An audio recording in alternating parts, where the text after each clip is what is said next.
Ouais, bonjour à tous, bienvenue dans le QG politique de Télé Grenoble. 40 minutes en tête-à-tête chaque semaine avec un élu du territoire dont les décisions peuvent impacter directement notre vie quotidienne. Aujourd'hui, je reçois Michel Savin. Bonjour. Bonjour. Bienvenue dans le QG, sénateur Les Républicains de l'Isère depuis 2011. Vous avez été aussi conseiller départemental et maire de Domaine pendant une vingtaine d'années. Vous êtes d'ailleurs toujours conseiller municipal de Domaine. À ce titre, vous siégez au sein du conseil métropolitain. Vous présidez d'ailleurs le groupe d'opposition à la métropole. Non, c'est plus le cas. Plus maintenant. Bon. En tout cas, Dominique Escaron, qui est le maire du Sapé, qui a pris votre place. Vous êtes également membre du Conseil national du sport. Est-ce que vous pouvez nous préciser le rôle de cette instance ? Le gouvernement a mis en place, il y a maintenant 3 ans, l'Agence nationale du sport, qui réunit l'ensemble des acteurs du sport, c'est-à-dire bien sûr la ministre qui est présente autour de la table, donc l'État, mais aussi les collectivités territoriales et le monde du sport, mais aussi le monde de l'entreprise. L'objectif étant de mettre, jusqu'à présent, tout le monde était un petit peu dans son secteur. L'objectif était d'essayer de mettre autour de la table l'ensemble des acteurs pour voir comment, et là je pense qu'on pourra en parler tout à l'heure, comment on peut travailler ensemble sur le développement de la pratique sportive et puis aussi préparer le grand événement qui va se dérouler en 2024, c'est les Jeux Olympiques et Paralympiques. Donc c'était un objectif, cette agence, de pouvoir travailler aussi bien sur le sport de haut niveau que le sport pour tous. Donc c'est vraiment une structure qui rassemble l'ensemble de ceux qui sont partie prenante. Alors vous êtes aussi président du groupe d'études sur les pratiques sportives et les grands événements internationaux au Sénat. C'est votre ancien passé de basketteur qui vous a poussé à vous intéresser à toutes ces questions sportives ? Oui, c'est mon passé de basketteur, de dirigeant, de bénévole, lorsque j'entraînais aussi... Lorsque j'ai arrêté ma carrière de sportif, j'ai aussi encadré des jeunes équipes. Et puis aussi mon mandat de maire qui m'a permis pendant des années aussi d'être en contact direct avec le monde associatif et le monde sportif, avec le développement de la pratique, les équipements, comment soutenir mieux le bénévolat et toutes ces associations. Et c'est vrai que lorsque je suis arrivé élu parlementaire au Sénat, j'ai souhaité m'impliquer dans une politique qui, malheureusement, en France, est souvent le parent pauvre des politiques, quels que soient les gouvernements qui sont succédés. Le sport est toujours un petit peu le grand oublié des politiques nationales. Donc, j'ai essayé depuis quelques années de m'y impliquer. C'est vrai que je suis président du groupe d'études et puis... En tant que parlementaire, je regarde tous les textes de loi qui sont débattus et sur lesquels on peut apporter des éléments qui viennent un petit peu soutenir le monde du sport. Ça a été le cas sur le sport en entreprise, sur le sport santé, sur le sport à l'école, où chaque fois qu'on a l'occasion, on dépose des amendements pour faire un peu avancer les choses et que le sport retrouve sa place dans la vie quotidienne. C'est un élément important dans la vie des citoyens. On voit avec la période qu'on vient de traverser, les Français ont besoin de la pratique du sport. Et on voit aussi que dans le même temps, on a un vrai problème de sédentarité des jeunes enfants qui passent plus de temps assis devant un écran qu'à faire une activité physique. Donc il y a des enjeux importants sur la pratique du sport et donc tout ça m'intéresse. Alors on va reparler du sport et notamment des propositions de loi que vous faites au cours de cette émission. Avant ça, je voulais votre avis sur une autre compétition. Ce n'est pas vraiment une compétition sportive, mais il y a des similitudes. C'est la campagne présidentielle. Vous avez été le patron des Républicains en Isère il y a une dizaine d'années. Donc vous avez évidemment participé à la primaire des Républicains au mois de novembre. Je crois que vous avez voté Michel Barnier. Vous aviez annoncé son soutenu Michel Barnier, bien sûr. Aujourd'hui, vous êtes derrière Valérie Pécresse sans état d'âme ? Oui, aucun. Dès le soir des résultats, je crois que c'était la grande force aussi de Valérie Pécresse, de réunir immédiatement l'ensemble des acteurs, et notamment de ceux qui étaient à la primaire, mais aussi de toutes les équipes qui avaient préparé cette élection primaire. Et ça a été fait très rapidement et sans aucune hésitation. Je pense qu'aujourd'hui, l'ensemble des membres élus, mais aussi militants sympathisants de la droite républicaine et rassemblés derrière Valérie Pécresse avec aujourd'hui un objectif, c'est qu'elle puisse gagner cette élection présidentielle et porter son message, porter son programme, aller rencontrer les Français pour leur dire qu'il y a une autre alternative que celle du président Macron. Vous êtes prêt à ressortir le Karcher avec elle, comme elle l'a exprimé il y a quelques semaines ? Je pense que... on va travailler sur le fond. Je pense que ce qu'ont besoin les Français, c'est d'avoir une candidate et une équipe. C'est aussi ce qui fait son point fort. Hein. Elle a toute une équipe autour d'elle qui va porter des politiques. Après, il faut faire attention aux petites phrases et autres. Je pense que les Français aujourd'hui attendent des élus responsables, qui travaillent sur le fond, qui fassent des propositions qui soient réalistes, parce que trop souvent, là aussi, dans toutes les familles politiques, on a fait des grandes annonces avec peu de résultats. Donc cette fois, on ne peut pas se tromper, il ne faut pas se tromper, il ne faut pas mentir aux Français. Il faut leur dire, voilà, quelle est la situation du pays, qu'est-ce qu'on propose, vers quoi on veut aller, quel est le cap qu'on veut, sur lequel on veut se diriger. Donc voilà tout l'enjeu de cette campagne, qui va être une période un peu compliquée, parce qu'on a la période sanitaire avec la Covid, et puis on a une période aussi compliquée avec cette présidence du président de la République, présidence à l'Europe, ce qui complique un peu les choses, parce que pour la France, ça devrait être une opportunité importante que la France préside l'Europe. Et on sait que pendant les 6 mois de cette présidence, 3 mois vont être consacrés par le candidat Macron à la campagne des présidentielles. Donc la France va être un petit peu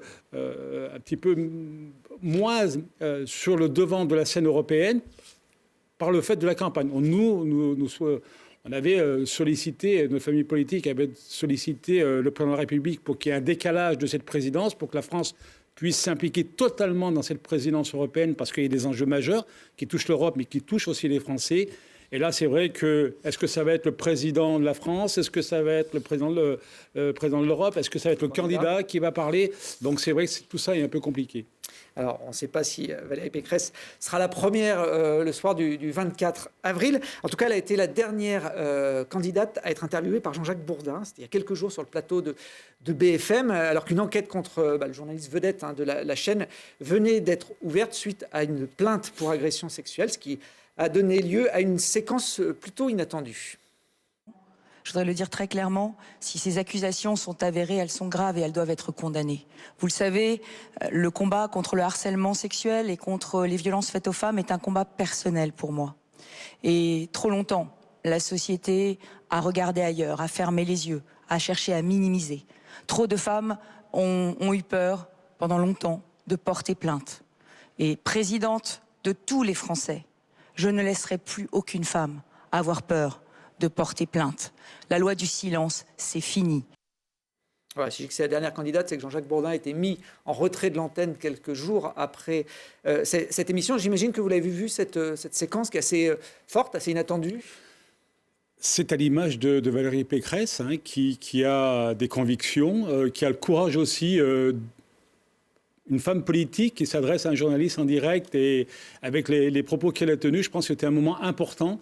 Mais on sent bien qu'elle parle avec ses tripes et elle ne triche pas. Et donc, je pense que c'est un moment important aussi dans la campagne où les Français ont pu percevoir c'est une femme, mais elle a des convictions courageuses et elle dit les choses. Alors, c'est un sujet qu'elle aborde qui vous tient à cœur aussi avec Frédérique Puissat, votre collègue sénatrice iséroise. Vous avez décidé de vous engager fortement contre les violences faites aux femmes. Quelles mesures vous proposez? À titre personnel, avec Frédéric, on a co-signé cette tribune, et puis c'est un engagement qui est installé depuis des années.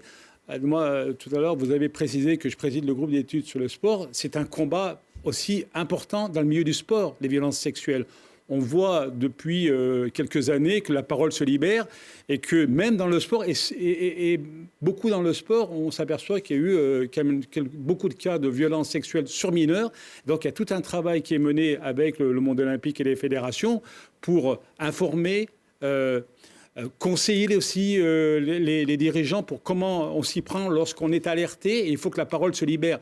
Et donc, ce que propose Valérie Pécresse, c'est vraiment un travail de fond qui puisse se faire, qu'on puisse aussi ouvrir des places pour pouvoir accueillir ces femmes qui sont aujourd'hui dans la détresse et qui doivent aussi retrouver des lieux où elles sont sécurisées pour pouvoir échanger aussi avec des professionnels, former aussi la police et la gendarmerie qui doit être aussi en meilleure capacité d'accueillir ces personnes pour pouvoir les écouter, les entendre et pouvoir aussi les diriger. Donc, il y a un travail de fond qui se fait. Ça prendra du temps, mais c'est un combat qu'on doit mener et que Valérie Pécresse va mener. Est-ce qu'il faut aussi changer les outils judiciaires? Vous le dites, la parole se libère, mais souvent c'est parole contre parole. Dans ces affaires, on n'a pas vraiment d'autres éléments pour juger. Alors, est-ce qu'il faut croire l'agressé? Est-ce qu'il faut croire l'agresseur? La justice dit que le doute doit profiter, entre guillemets, à l'accusé, donc à l'agresseur. Oui, c'est tout un travail à faire, mais là aussi, il faut peut-être aussi renforcer la juridiction pour mieux leur laisser le temps de mener aussi des enquêtes, de recevoir les gens, de faire parler les personnes. Donc tout ça, c'est un travail de fond. Tout ça ne va pas se régler à un coup de baguette magique, mais c'est différentes étapes qui doivent être mises en place. L'écoute, l'accueil, le travail auprès des femmes notamment, mais aussi des hommes. On voit aussi des cas qui sont bien sûr mineurs en termes de pourcentage, mais des hommes aussi subissent des agressions sexuelles. On a travaillé, nous, avec l'association Colosse au pied d'argile, qui fait un énorme travail auprès des associations et des écoles pour aussi sensibiliser les enfants, pour que la parole se libère. Aucun enfant ne doit être touché par rapport à des adultes qui ont peut-être des comportements qui sont inadmissibles. Donc, il y a un travail de fond qui se fait. Il faut libérer la parole. Et il faut aussi sensibiliser les enfants. Parce qu'il arrive aussi qu'on entende que des enfants subissent des agressions sexuelles et les choses arrivent 10, 15, 20 ans après. Parce qu'au moment où ça se passe, l'enfant ne mesure pas le fait que c'est quelque chose d'interdit. Ça peut paraître normal à un enfant de 7, 8, 9 ans. Oui, il n'a pas le recul. Il n'a pas le recul, il n'a pas la connaissance des manières au niveau du sexe et des rapports humains. Et donc, la parole arrive. Des fois, 10 ou 15, et c'est là où c'est compliqué. Lorsque on le voit dans les affaires d'agression sexuelle, souvent la parole se libère lorsque la personne prend conscience ce qu'est un rapport humain et un rapport sexuel entre un homme et une femme, et ce qu'il a vécu peut-être lorsqu'il était plus jeune. Et ça, c'est un vrai travail de fond. Et c'est vrai que vous avez raison, lorsque ces histoires et ce parcours viennent au tribunal ou dans les instances 10 ou 15 ans après, c'est compliqué. Mais encore, il y a un travail à faire de reconstruction de ces personnes, d'accompagnement. Et ça, il ne faut pas les laisser seuls avec ces problèmes. Donc, ce travail de fond doit être fait. Et c'est pour ça que des structures doivent être mises en place avec des professionnels. Et puis, encore une fois, un meilleur accompagnement. Alors, il n'y a pas que dans le monde des médias ou du sport où on dénonce de plus en plus les agressions sexuelles. Mediapart a révélé à l'automne dernier que 7 femmes accusaient Éric Zemmour d'agression sexuelle. Cela ne l'a pas empêché de faire campagne, de se présenter aux élections présidentielles, de m'être plutôt bien placé dans les sondages. Aujourd'hui, c'est une candidature, celle de Zemmour, qui dérange la droite ou qui l'arrange? Moi, je pense que d'abord, tout le monde est libre de se présenter. Je pense que la candidature d'Éric Zemmour aujourd'hui, dérange pas la droite républicaine. Par contre, peut-être que ça peut surprendre ce que je vais vous dire, mais il pose des problèmes, il n'a pas les bonnes solutions. Lorsqu'il aborde certains sujets, et on le voit dans le retour qu'on a du terrain, et lorsqu'on interroge les gens dans la rue, beaucoup nous disent il a raison, sauf que lorsqu'on va plus loin avec ces gens, ils disent écoutez, oui, il aborde peut-être certains sujets, mais est-ce que les réponses qu'il apporte sont les bonnes réponses? Et c'est à nous aujourd'hui, dans les partis républicains, d'apporter les bonnes réponses, d'aller expliquer ce qu'on veut faire. Et donc c'est vrai que c'est des sujets qui sont peut-être attendus, sur lesquels les Français, notamment sur la sécurité, mais pas uniquement, on l'a vu sur l'école, sur l'éducation, on a d'autres propositions à faire que celles d'Éric Zemmour. Mais il est vrai qu'il a bousculé, et c'est lui qui a un petit peu bousculé la campagne électorale, qui aujourd'hui qui met les thèmes sur la table. Pas de la façon dont on voudrait les mettre nous, qui est souvent avec beaucoup de provocation. Et ce qui fait aussi des choux gras des médias et de la presse, parce qu'on voit bien que toutes les déclarations d'Éric Zemmour sont suivies à la lettre et sont reprises et font les débats. Et donc, on voit bien que c'est un homme médiatique, surtout. Et donc, à nous aussi, à côté de ça, et en face de cette candidature, d'amener de la crédibilité dans nos propositions, du sérieux dans nos propositions et de ne pas rentrer dans la caricature. Alors, une campagne présidentielle, c'est effectivement des propositions. Il y a aussi un peu de tactique et de stratégie. Aujourd'hui, sans la présence d'Éric Zemmour, le duel qui s'annonce pour le second tour, c'est Marine Le Pen et Emmanuel Macron. Avec Éric Zemmour, c'est beaucoup plus ouvert pour votre candidate, Valérie Pécresse. Mais Éric Zemmour n'a pas encore ses signatures. Est-ce que certains élus des Républicains peuvent être tentés, pour justement jouer cet aspect tactique, d'aller apporter les signatures qui lui manquent pour se présenter? Moi, je ne vais pas faire de commentaires tactiques. Je dirais simplement que voter... forcément, quand on est dans les organes voter Marine Le Pen ou voter Éric Zemmour, c'est faire élire Emmanuel Macron. Voilà le résultat.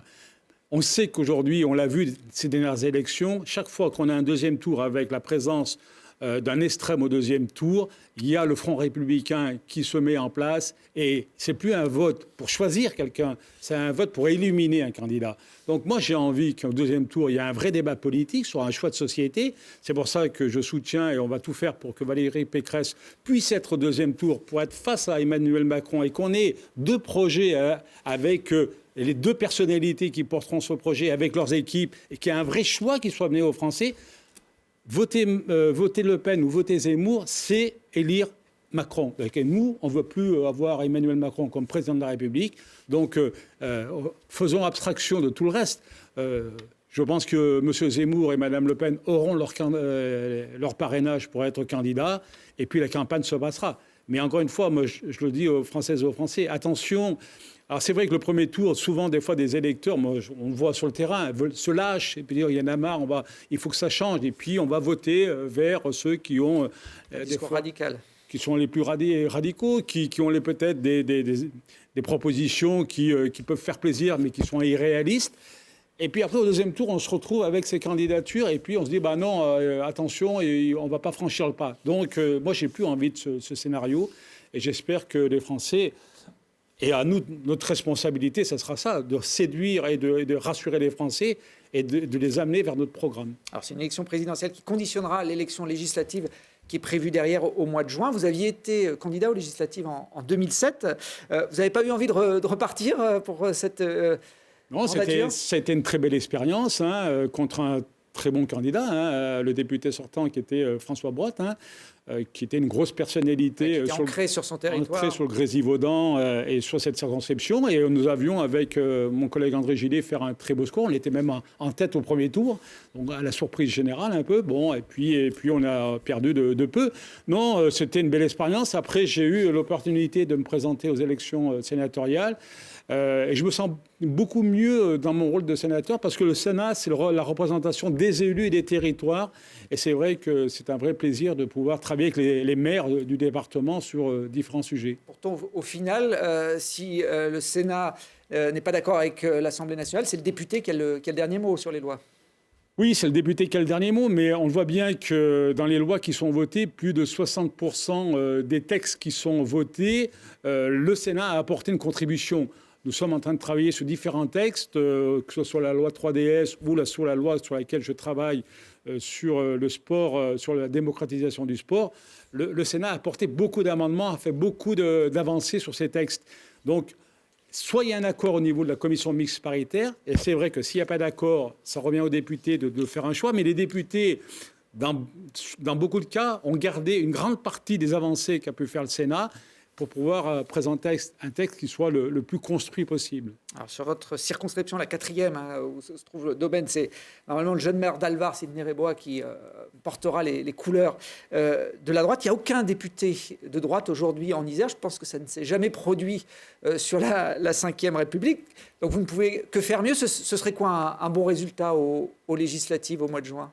Ah bah moi je suis très optimiste. J'espère qu'on aura au moins 3 ou 4 circonscriptions qui peuvent basculer. Et c'est vrai qu'on a d'excellentes candidates et candidats sur ces circonscriptions. Et il est vrai aussi que la sociologie de certaines circonscriptions nous montre bien que ça va être plus difficile dans certains endroits. Mais il y en a d'autres où, de par la sociologie des territoires, mais aussi par la qualité de nos candidats, on peut avoir 3 ou 4 très belles surprises. On suivra ça.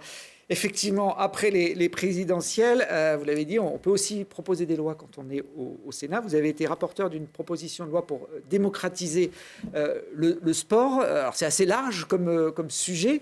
En quoi ça consiste ? Le texte qui est arrivé au Sénat, d'abord avait été donc travaillé à l'Assemblée nationale. Et lorsqu'il est arrivé, le premier constat qu'on a fait, quand je dis on, ce n'est pas simplement les parlementaires sénateurs, c'est avec l'ensemble des partenaires que sont le comité olympique, le comité paralympique, les fédérations avec qui je travaille. Tous faisaient le constat que ce texte était très faible et qui ne répondait pas aux attentes du monde du sport. Donc notre travail a été de travailler avec eux, de les auditionner, d'échanger avec eux et d'écouter un peu les propositions qui viennent du milieu du sport. Et donc toutes ces auditions qui ont duré du mois de juillet jusqu'au mois de décembre nous ont permis de structurer un nouveau projet qu'on a porté avec plus d'une centaine d'amendements qui ont été votés. Plus de 200 ont été proposés, mais une centaine a été votée dans le cadre de ce texte. Ça touche le sport santé, ça touche le sport à l'école, ça touche le sport en entreprise, ça touche la gouvernance du sport avec les fédérations et aussi l'économie du sport avec notamment le dossier sur la société commerciale pour les clubs pro. Donc, voyez, c'est un panel qui est très large sur lequel le Sénat a fait, et ça a été reconnu, et je crois que la plus grande satisfaction qu'on peut avoir aujourd'hui, même si le texte n'a pas été encore adopté définitivement, c'est que le comité olympique et paralympique et les fédérations ont fait un communiqué de presse qui reconnaît l'énorme travail qui a été fait au Sénat et qui espère que la grande partie des propositions issues des travaux du Sénat seront retenues dans le texte final. Alors, on va en détailler quelques-unes de ces mesures. Vous parliez du sport à l'école. Vous demandez une pratique quotidienne obligatoire pour les écoliers. Oui, parce qu'aujourd'hui, on fait le constat, c'est quand je dis, c'est les médecins font le constat qu'aujourd'hui, on a un gros problème de sédentarité des jeunes qui passent beaucoup plus de temps assis devant un écran qu'à faire de l'activité physique. Donc, le gouvernement a mis en place une expérimentation des 30 minutes à l'école. Donc, c'est aujourd'hui limité à certaines écoles qui sont candidates pour cette expérimentation. Nous avons proposé dans ce texte qu'il y ait une obligation de faire une activité tous les jours. Alors, en primaire, il y a les 3 heures normalement de sport par semaine. On sait que malheureusement, ce n'est pas toujours réalisé. Là aussi, le sport est souvent la variable d'ajustement dans les programmes scolaires. Et lorsqu'il n'y a pas d'activité physique en termes dans le programme scolaire, il y aura obligation, si notre texte est voté, de faire de la pratique. Et là, c'est plutôt sur le secteur santé. C'est-à-dire que tous les jours, les enfants auront un quart d'heure, 20 minutes, une demi-heure, plus s'il faut, pour aller courir, faire du saut, pour faire des jeux, mais pour qu'ils bougent. Et ça, dans un objectif de santé publique. Bon, je ne sais pas si vous avez vu dans le programme de Yannick Jadot, mais il propose lui aussi 1 heure quotidienne de sport pour les jeunes. Donc, mais je pense que là-dessus, vous savez, le groupe que je préside au Sénat est composé de parlementaires de tous les groupes politiques. Et souvent, et très souvent, on arrive à se retrouver sur les propositions qui sont portées au moment du débat parlementaire.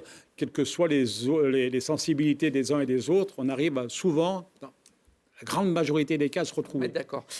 Sport santé, vous proposez une prise en charge des pratiques sportives par la sécurité sociale dans des cas de pathologie, c'est ça? Oui, parce qu'aujourd'hui, encore une fois, pour certaines maladies, notamment les maladies lourdes, cancer et autres, l'ordonnance, le sport sur ordonnance est recommandé. C'est-à-dire qu'au lieu d'aller suivre un traitement avec des médicaments... Le médecin va prescrire des séances de sport? Va prescrire des séances de sport. Aujourd'hui, le bilan est pris en charge, sauf qu'après, lorsque le patient va vers une structure pour faire de l'activité physique, dans le cadre de son traitement, ce n'est pas pris en charge par la Sécu. Donc, qu'est-ce qui se passe? Moi, j'ai rencontré différents professionnels et associations qui accueillent ces patients et ils nous disent ceux qui peuvent payer restent et suivent le programme d'activité physique et sportive dans le cadre du traitement qui est prescrit par un médecin, mais ceux qui n'ont pas les moyens financiers retournent vers un traitement plutôt avec des médicaments qui est pris en charge, lui, par la Sécu. Donc on voit bien que si on veut, et on sait que aussi bien en termes économiques qu'en termes de santé publique, la prescription du sport sur ordonnance est quelque chose de positif. Donc il faut qu'on arrive à passer cet obstacle. Le gouvernement a fait des expérimentations depuis 2018 pour savoir un petit peu le coût que ça peut représenter. Ce qu'on souhaite, nous, maintenant, c'est passer cette étape et qu'on puisse, au moins sur ces premières maladies qui sont les plus importantes et qui sont prises aujourd'hui, qui rentrent dans le créneau du sport sur ordonnance, qu'il y ait une prise en charge de ces traitements. Il y a un volet aussi sur la sécularisation des stades. Avec ce qui se passe dans le football depuis quelques mois, il y a du boulot dans ce domaine, non? Oui, cela aussi, c'est des propositions concrètes qui viennent du terrain. Lorsque on a auditionné aussi bien les présidents de clubs que les responsables de la Fédération française de foot, que les clubs de supporters, le constat qu'on fait, c'est qu'aujourd'hui, il y a certaines mesures qui sont prises, notamment d'interdiction de stade, pour ceux qui ont des comportements qui sont inacceptables dans un stade, avec des jets d'objets sur la pelouse, en direction des joueurs, des arbitres ou des entraîneurs, les fumigènes aussi, qui peuvent avoir des conséquences très graves. Donc il y a des interdictions de stade. Aujourd'hui, par contre, ces interdictions de stade, il n'y a pas de contrôle possible. Donc la proposition que je fais et qu'on a faite et qui a été votée au Sénat, c'est qu'il y ait un fichier avec des photos pour que toute personne qui est condamnée par une interdiction de stade puisse être repérée et ne puisse plus rentrer dans un stade. C'est ce qui s'est produit il y a quelques semaines à Paris, lorsqu'il y a eu un match de Coupe de France entre l'Olympique de Lyon et un club parisien, le Paris FC. Des supporters du PSG qui étaient interdits de stade sont rentrés dans le stade et c'est eux qui ont été les fouteurs, les fouteurs de merde, on peut le dire, fouteurs de troubles qui ont fait que le match a été arrêté. Donc il faut plus que ça se produise. Donc il faut donner des outils pour permettre un meilleur contrôle de ces personnes qui ont été sanctionnées. On souhaite aussi qu'il y ait aussi un contrôle sur les fumigènes pour éviter qu'il y ait des accidents qui se reproduisent dans les stades et puis des contrôles aussi avec des portiques dans certaines parties des stades pour éviter que les supporters rentrent avec des bars et autres pour, là aussi, qu'il n'y a rien à faire dans un stade. J'ai vu que vous étiez contre l'instauration des jauges là, pendant la crise sanitaire dans les stades, notamment dans les stades de football. Pourquoi ? Non, j'étais contre ce qui est proposé par le gouvernement d'une jauge à 5000 spectateurs dans un stade et à 2000 dans un stade, dans un équipement fermé. Quand je vois et vous l'avez vu, qu'on met 5000 personnes dans un stade et qu'on les met les 5000 dans la même tribune... Ça ne change rien, je suis d'accord. Personne n'y comprend rien. Ce qu'on proposait, c'était qu'il y ait une jauge en prenant en compte, la situation sanitaire de la région, donc de la ville ou du département, pour dire est-ce que c'est un département qui est plus ou moins aujourd'hui avec un grand nombre de personnes qui est touché par la Covid, et deux, la structure. Un stade de 50 000, un stade limité à 5 000, dans un stade de 5 000, le stade il est plein. Si on suit la règle aujourd'hui, c'est limité à 5 000. Si le stade fait 5 000 places, le stade il est plein. Un stade de 50 000 places à 5 000, c'est complètement ridicule. Donc on proposait de prendre en compte la situation sanitaire, mais aussi la capacité d'accueil du stade. Et je sais, parce qu'on a interrogé les présidents de clubs, ils sont en capacité aujourd'hui de pouvoir accueillir correctement ces spectateurs et ces supporters en mettant une place sur deux, en organisant l'accueil par tribune avec du personnel, en laissant bien sûr, en contrôlant le pass sanitaire, mais aussi avec le port du masque. Donc c'est pour ça que 5000 me paraissait ridicule et qu'on a proposé au Sénat, ça avait été voté lorsque le texte a été passé au Sénat, des jauges proportionnelles à la taille aussi des équipements, qui malheureusement n'est pas resté dans le texte final.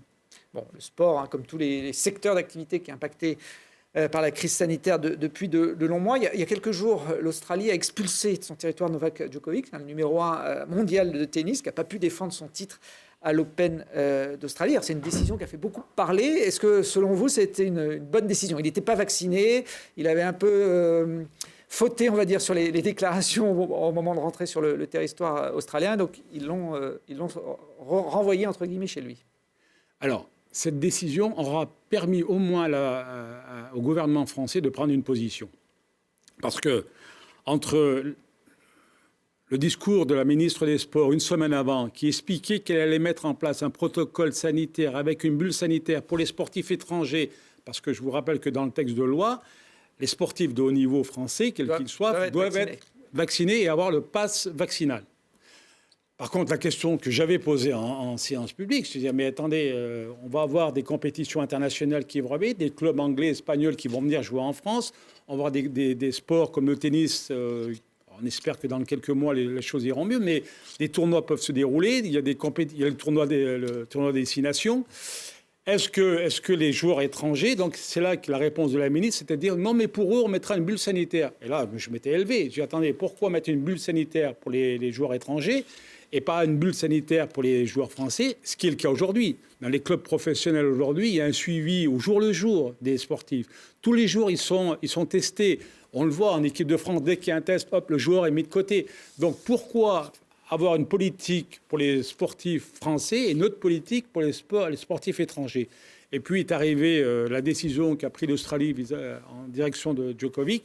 Et là, rétropédalage du gouvernement français qui a dit, bon, ben, nous aussi, tout le monde devra être vacciné. Ce qui pose aussi un problème, parce que j'entends, alors je ne sais pas du tout si tout ça va aller jusqu'au bout, mais on entend aujourd'hui l'UEFA qui alors je ne sais pas si ça va être confirmé, qui qui avait évoqué le fait que si c'était trop compliqué pour des clubs étrangers qui n'ont pas la même réglementation qu'en France, et donc des joueurs peut-être qui ne sont pas vaccinés, mais qui sont négatifs, qui n'ont pas de test positif, et qui ne peuvent pas jouer une compétition européenne, de délocaliser les rencontres dans un autre pays qui n'aurait pas les mêmes règlements qu'en France. Donc c'est vrai que ça peut poser des problèmes. Je n'ai pas aujourd'hui la décision de l'UEFA par rapport à cette situation, mais on voit bien que la décision qui est prise, et moi je la respecte aujourd'hui, française, complique aussi les choses avec l'international. Bon, ça veut dire que normalement, Djokovic, s'il ne se fait pas vacciner d'ici le mois de mai, il ne devra pas jouer à Roland-Garros non. Pour le tournoi du Grand Chelem. Vous vous battez également pour interdire le port des signes religieux ostentatoires dans la pratique sportive. Alors, dans l'actualité grenobloise de ces derniers jours, on note la démission de l'adjointe au maire à l'égalité des droits, qui s'appelle Chloé Lebré. On va voir quelques images d'elle. Elle reprochait à la municipalité d'Éric Piolle de ne pas avoir statué sur la question posée par une association, Alliance citoyenne, pour autoriser le port du burkini, ce maillot couvrant, dans les piscines publiques. Comment vous interprétez cette démission ? Je pense que j'interprète par plusieurs volets. D'abord, je trouve que la mairie et la municipalité de Grenoble met beaucoup de temps pour prendre une position qui devrait être très claire. C'est une interdiction de toute personne qui porte une tenue ou un signe religieux dans un équipement comme une piscine et comme nous l'avons proposé dans le texte de loi qui est en débat au Sénat lors des compétitions sportives. Le sport doit rester neutre et que la religion est tout à fait quelque chose qui doit être respecté à titre privé, mais pas venir sur l'espace public, notamment dans les espaces qui prônent le rassemblement, la convivialité. Et je trouve que là, il faut qu'on soit très clair. Alors, Éric Piolle pose la bonne question. Est-ce que c'est à l'État aussi c'est à l'État de prendre cette responsabilité.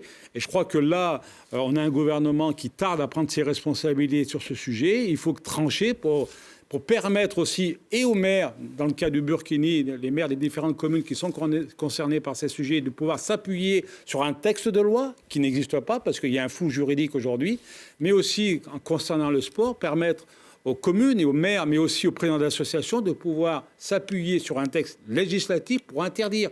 Aujourd'hui, nous avons ce qui s'est passé dans les piscines de Grenoble. On a, concernant le sport, une association, là aussi, des hijabeuses, qui a attaqué la Fédération française de football parce qu'elle souhaite porter le voile lors de compétitions. Et la fédération a donné un avis négatif. Donc aujourd'hui, il y a une procédure au tribunal administratif. Donc tout ça crée des tensions qui ne devraient pas avoir lieu sur un terrain de sport.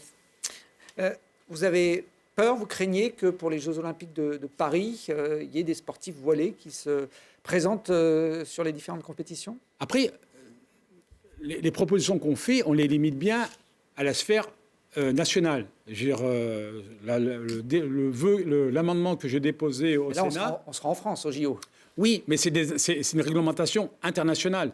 Ce n'est pas la France, l'organisation des Jeux Olympiques, c'est le CIO qui le gère. C'est le CIO qui organise, qui fait venir, qui sélectionne les pays.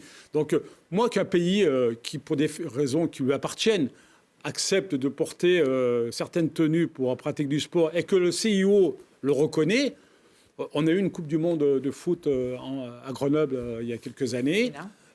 S'il y a un pays dont les femmes doivent porter par conviction, par obligation, peut-être aussi ces tenues, c'est pas à moi de juger. Ce qu'on doit regarder, nous, moi, comme législateur, c'est ce qui se passe sur le territoire français et dans l'ensemble des communes et sur l'ensemble des activités sportives en ce qui concerne en France. Bon, puisqu'on parle des Jeux Olympiques, lors de la précédente émission, à votre place, c'était Yannick Neuder, que vous connaissez bien, puisqu'il fait excellent candidat pour les législatives. Voilà, qui est candidat aussi sur la 7e circonscription du côté de Saint-Joire, qui est le patron aujourd'hui des Républicains, qui a pris votre place. Comme c'est la tradition dans cette émission, on lui a demandé de poser une question à l'invité de cette semaine. On l'écoute.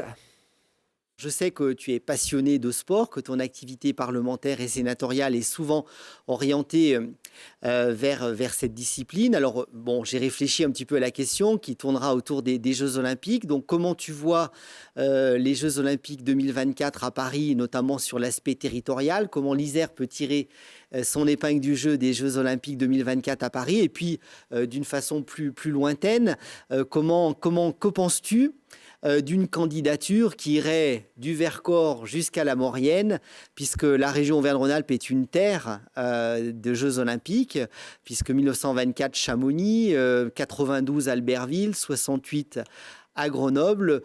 Comment tu verrais une candidature des Alpes, du Vercors, de la Chartreuse jusqu'au massif de Savoie pour les futurs JO d'hiver 2026-2030?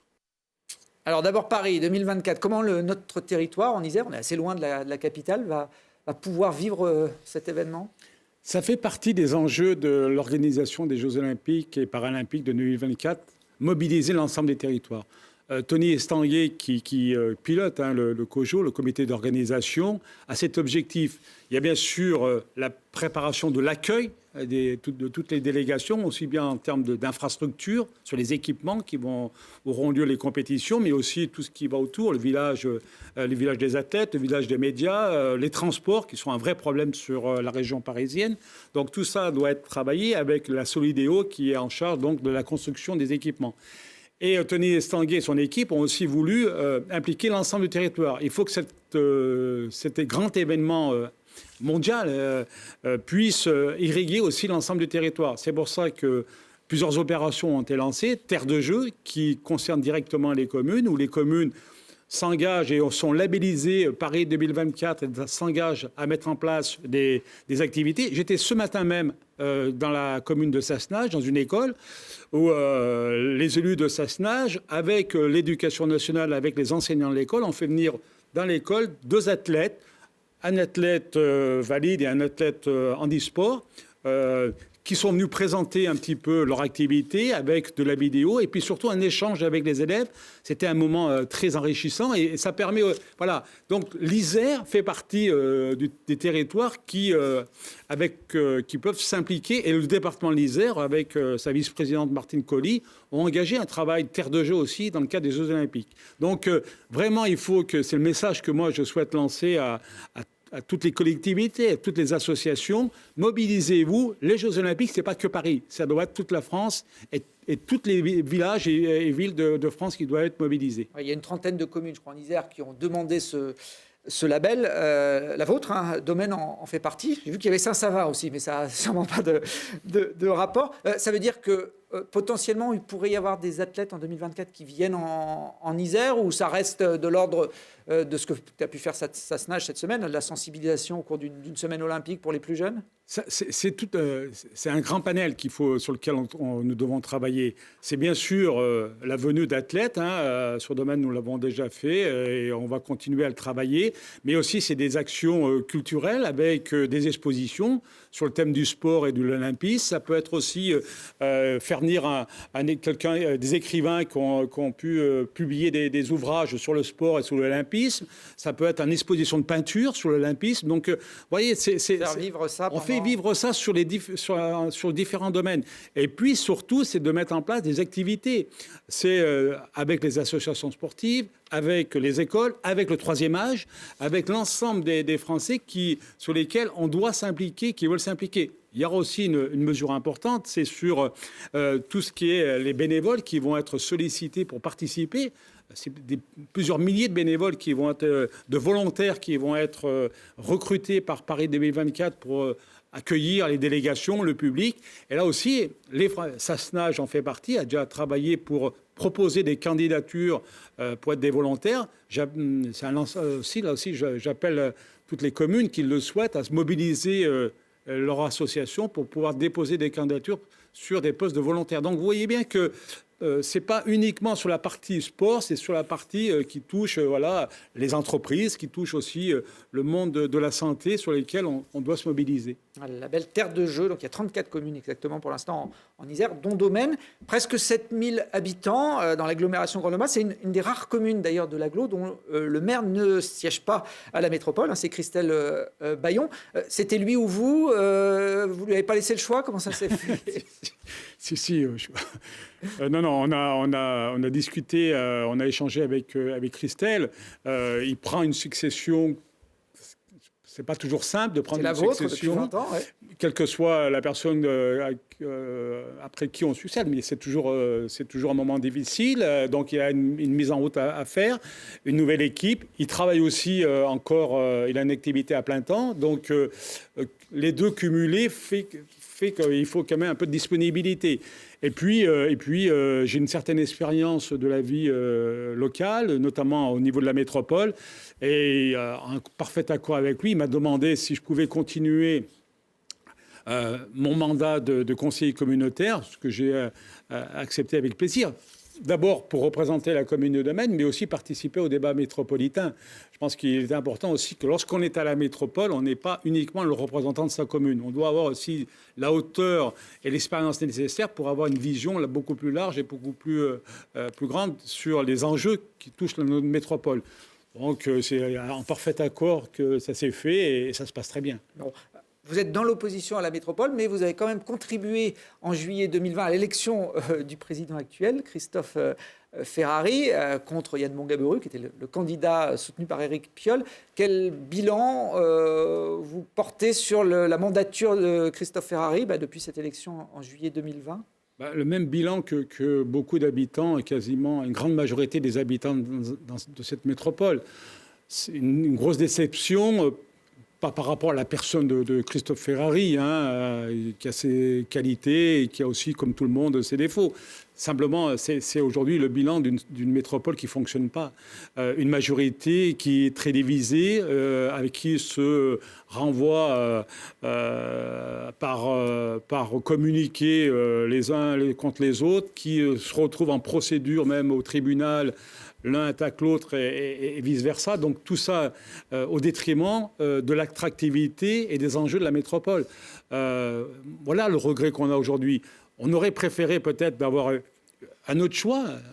Christophe Ferrari avait deux choix. Soit un choix politique, avec une majorité politique, c'est ce qu'il a fait. Avec Éric Piolle. Avec Éric Piolle, mais on voit aujourd'hui dans quelle impasse nous nous trouvons. Soit il pouvait avoir un choix de faire comme ça se passe dans beaucoup de métropoles, une majorité de projets et avec des élus de différentes sensibilités avec qui lesquels seraient pu tomber un accord sur quelles sont les priorités, vers quoi on veut travailler et comment on travaille ensemble.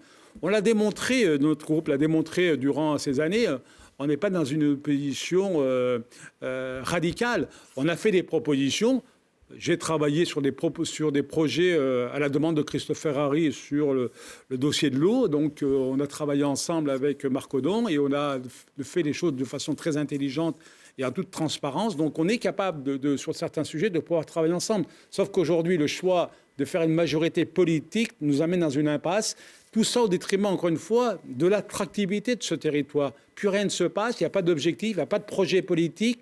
Et ça, c'est très pénalisant. Alors, il a mis en place, en parallèle de son exécutif, la conférence des maires. C'est un nouvel organe où chaque maire de l'agglomération, il y a 49 communes, a le même poids, quelle que soit la taille de la commune. Donc, j'imagine que c'est le maire de Domaine, Christelle Bayon, qui est le représentant. Qu'est-ce que vous pensez de cet organe qui, sur le papier, peut paraître intéressant ? Il ne faut pas qu'elle reste qu'intéressante sur le papier. Nous avions proposé, là, dans le cadre des statuts de la métropole, que cette instance soit une vraie instance de débat politique, d'avoir un échange entre les différents maires sur les grands enjeux métropolitains, avant que ces enjeux soient débattus après en commission et votés après en conseil métropolitain. On doit avoir cette réflexion sur l'économie, sur les déplacements, sur toutes les politiques qui touchent la métropole, mais aussi regarder un peu ce qui se passe aux alentours, sur la région lyonnaise, sur le côté de Chambéry avec le Lyon-Turin. Donc, il y a des enjeux importants qui sont devant nous et c'est dans cette instance que tout ça devrait se décider. Or, aujourd'hui, c'est plutôt une instance d'information où l'exécutif présente les projets en cours, mais sans vrai débat et sans vrai choix politique. Je pense que ces choix, ces débats se déroulent ailleurs, dans un autre endroit, dans une autre sphère beaucoup plus restreinte entre certains élus de la majorité, mais ce n'est pas au sein de l'instance de la conférence des maires que ça se passe. Et on peut le regretter. Vous évoquiez les dissensions dans la majorité entre le camp Ferrari et le camp Éric Piolle, pour faire simple. Il y en a eu de nombreuses depuis la rentrée. On en a souvent évoqué sur ce plateau. Vous avez parlé de l'affaire de l'eau. Alors c'est un sujet que vous suivez plus particulièrement à la métropole. Est-ce que vous pouvez nous donner un peu les enjeux et le contentieux entre les deux parties, entre la ville de Grenoble et la métropole? C'est un exemple qu'on peut mettre en avant. Lorsqu'il y a eu le transfert de la compétence de l'eau des communes vers la métropole, le président Ferrari, sur ma demande aussi, on demandait de bien être sûr que les choses soient faites dans les règles. Au niveau des transferts financiers, au niveau aussi des biens qui ont été transférés. Donc une mission a été mise en place par le président Ferrari et il a, avec deux élus, Marc Audon de la majorité métropolitaine et moi-même de la minorité. Et donc nous avons travaillé avec les services de la métropole, mais un travail technique. Ce n'est pas un travail politique que nous avons fait. Nous avons travaillé avec les services sur les chiffres qui nous ont été présentés, sur les analyses qui ont été menées par les différents services, les relations entre les différents services des communes et de la métropole sur les questions qui étaient posées sur certains points.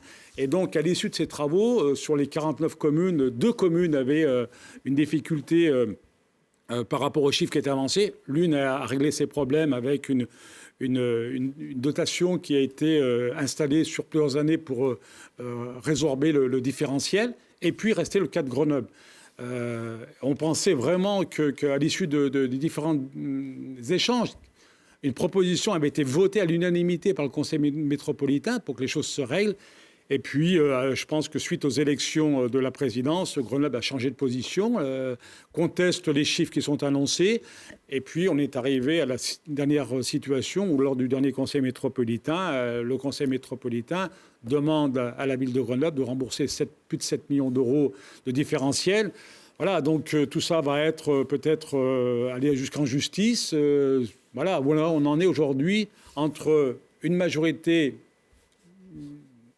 qui se dit unie politiquement, mais qui est complètement face à face ou dos contre dos, et une situation dans laquelle aujourd'hui la politique ne soit pas grandie. Donc quand on voit la teneur des débats, l'ambiance qui est dans la métropole, moi, je vous le dis, lorsque les élus des autres territoires nous disent « mais qu'est-ce qui se passe? Quelle image vous renvoyez ?» Et ça, c'est désolant. Alors on arrive au terme de cette émission. Michel Savin, je vais vous proposer une dernière mission, c'est de poser une question à notre prochain invité. Alors, lui aussi siège à la métropole en tant que maire. Il s'agit de Philippe Cardin, le maire d'Hiver Gauche de Mélan. Il est là, derrière la caméra, il vous écoute. Bonjour, monsieur le maire. Donc, sur le dernier sujet que je viens d'aborder, notamment que nous avons abordé sur la majorité métropolitaine, une majorité qui aujourd'hui se déchire, qui est dans l'incapacité de porter un projet politique. Vous, comme maire de Mélan, mais surtout aussi membre de cette majorité, comment voyez-vous la fin du mandat? Est-ce que vous ne pensez pas qu'aujourd'hui, les métropolitains, habitants, mais aussi les forces vives de ce territoire, mériteraient une autre politique sur ce territoire? Eh bien voilà, merci Michel Savin. Philippe Cardin vous répondra la semaine prochaine dans le QG Politique, diffusé le vendredi à 21h15, le samedi à 13h et le dimanche à 19h, et à voir en replay sur telegrenable.net.